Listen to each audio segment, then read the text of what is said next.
imagine dystopia as something distant, a dark and crumbling world that could only exist after the collapse of civilization. We imagine scorched wastelands, ruthless dictatorships, and war-torn futures where survival is the only objective. Our imaginations, shaped by books like 1984, The Giver, and Fahrenheit 451, have trained us to expect dystopia in some dramatic fashion. An explosion, a revolution, or even machine uprising. We view dystopia as the inevitable opposite of utopia. A genre, a warning, a fictional scenario to fear, but not a scenario to recognize in our society.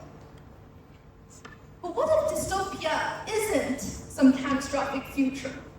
What if it's already here, quietly unfolding around us? Not with the fanfare of collapsed governments, artificial intelligence wars, but in the silent shift in the way we live, the way we think, and the way we make choices.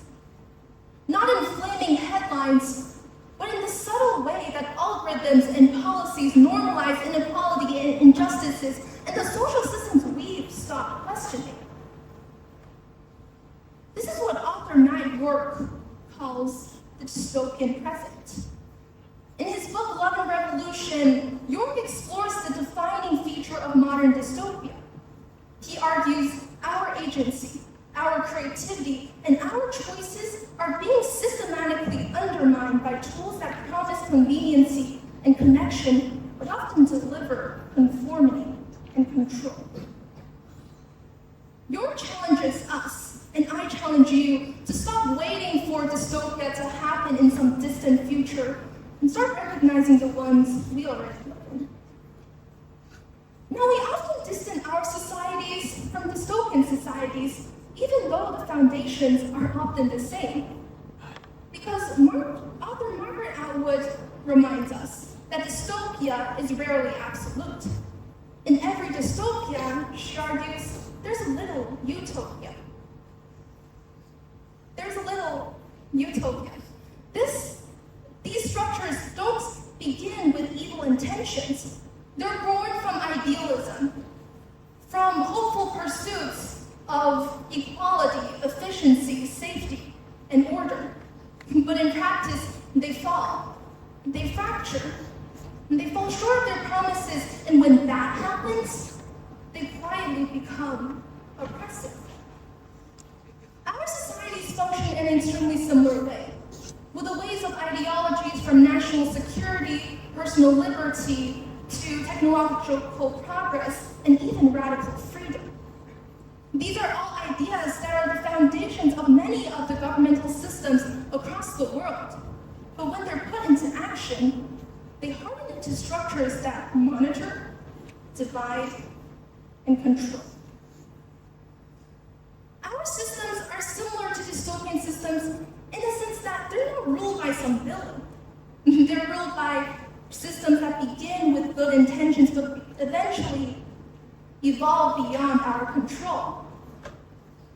Now, to better put that into context, we can look at the clash between hyper-capitalist societies and Marxist regimes. Two types of government systems often considered the opposite on the spectrum, but often lead to the same dystopian outcome. Now, there's an extreme to every system. The idea of complete freedom might sound liberating. It might sound utopian, as it's often framed as the opposite of dystopia, which is often associated with authoritarian regimes. But take a step back, and you'll see that unregulated freedom comes with its own dystopian realities. Take gun violence. In a country where personal freedom is so untouchable, the right to bear arms becomes so sacred that even mass death cannot justify regulation. Amnesty International explains that gun violence is one of the most dangerous daily scourges we face in our daily lives, because it violates our most fundamental right, the right to life. Every single day across the world, 600 people die because of gun violence. Not only that, gun violence reinforces existing social standards standards and norms. The article goes on explaining that gun violence disproportionately harms colored people, men and women from marginalized communities, and other queer communities. Gun violence also plays a significant role in domestic violence, which puts women at a higher status and risk of being harmed and leading to death. This isn't liberty. It's fear disguised as freedom. But this type of dystopia doesn't just exist in politics, it also infects the economy. In countries that prioritize free market and minimal governmental interference, the deception is simple. If there's a buyer and a seller, anything can be sold. Under that context, exploitation is rebranded as opportunity. Take the surrogacy industry. At first glance, it may seem like a medical service, an act of compassionate, but in reality, across the world, surrogacy industries are more similar to transactional market where economically vulnerable women are pressured into renting their wombs to wealthier clients. In countries in which commercial surrogacy is legal, such as the United States, Ukraine, and Mexico, women are reduced to mere vessels and taken of their agency and rights.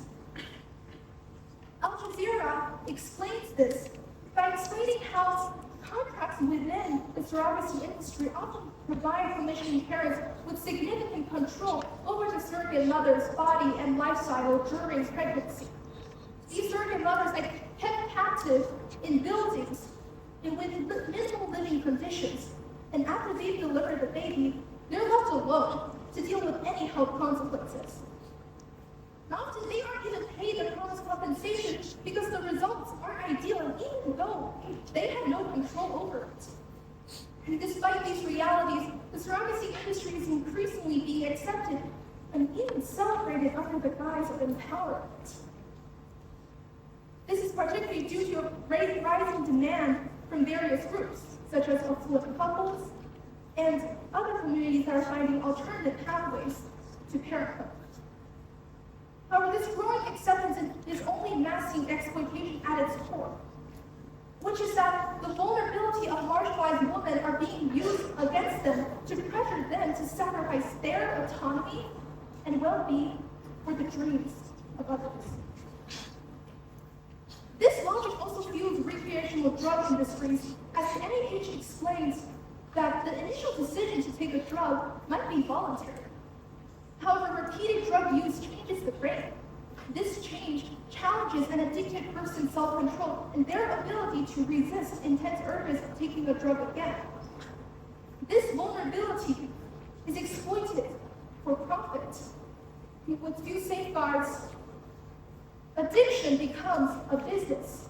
Entire communities suffer not because people are inherently broken, but because vulnerability is profitable.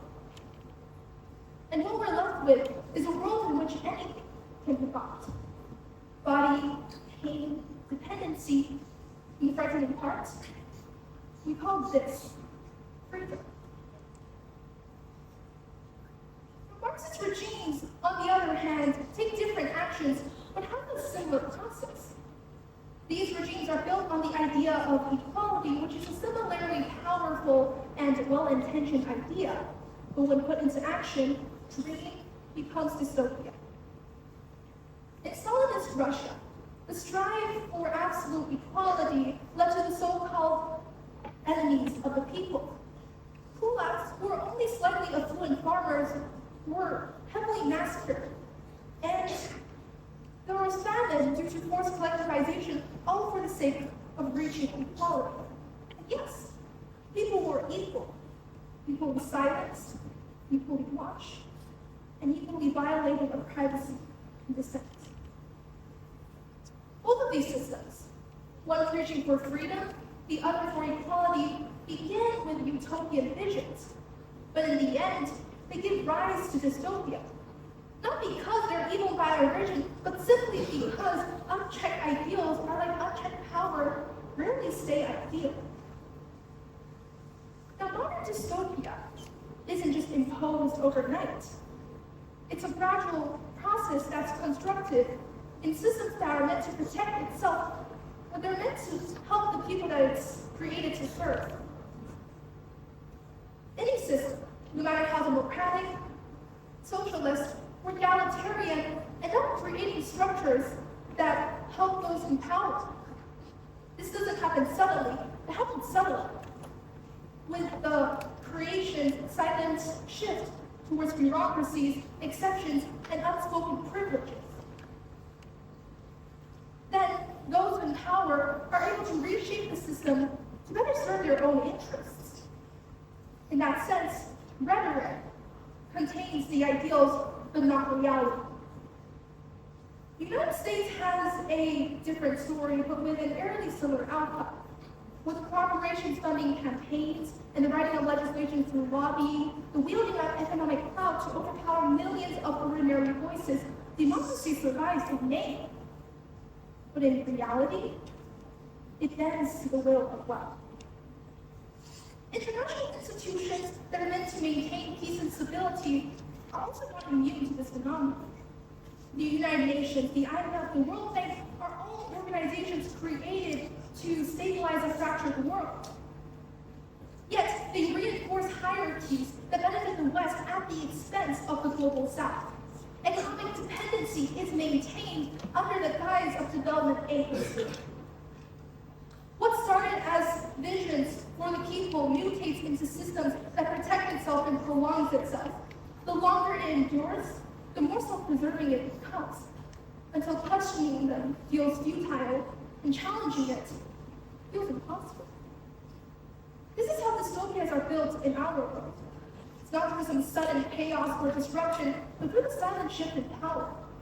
The systems, the policies we've chosen to normalize, and when control is disguised as order. Now, despite these evidences, we often overlook dystopia. Not because just simply because it doesn't affect everyone equally. And because we've been trained to see all of this as how things are meant to be. We normalize dystopia, especially when we benefit from them. When the structure benefits you, when it protects your voice, your identity, and your wealth, it rarely feels oppressive. But that same exact system can also embrace that of others. Societal ideals are almost entirely based on dominant culture, racial, and economic groups, and anyone outside of that norm will either have to adapt, assimilate, or quietly suffer. Surveillance technologies, for instance, are marketed as tools for protection, but when put into action, they disproportionately harm marginalized communities. Predictive policing algorithms claim to reduce crime rates, but they also diminish and emphasize on racial bias. And national identity laws promise cultural preservation, but when put into action, they suppress linguistic minorities, queer voices, and religious expression. We overlook dystopias because we live inside them. Because we are not affected equally either, with different social and economic backgrounds, culture, and racial backgrounds. Our perception of how government and its policies treats us is different from everyone else. This process is selective, it's strategic, and it's often invisible to the very people who benefit from the structures that oppress others. So, the next time we want to ask ourselves the question, do we live in a dystopia? The better question to ask is, to whom is this society and world already dystopian?